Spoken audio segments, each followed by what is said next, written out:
Pennsylvania fair funding trial continues after hearing from those who are impacted by the current funding system.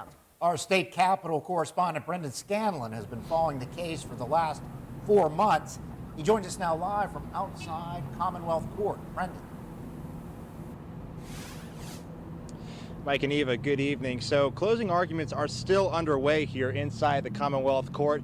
And any moment now, once those closing arguments conclude, we're expected to hear from petitioners who are going to be holding a press conference to sort of talk about highlights from today's closing arguments, as well as to really just mark the end of this historic trial, which first began on November 12th.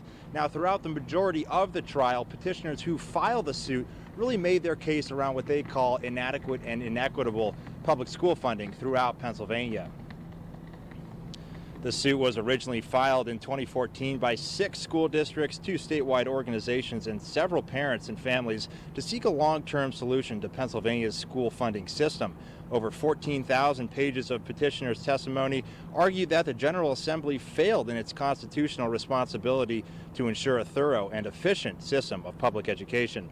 They spent roughly 3.5 months sharing evidence of how the current funding system discriminates against students in districts with low property values and incomes. Representation for the respondents, including majority House and Senate leaders, spent about 3 weeks making their case. Petitioners say they were able to bring something to the trial that respondents could not: the voices of those impacted.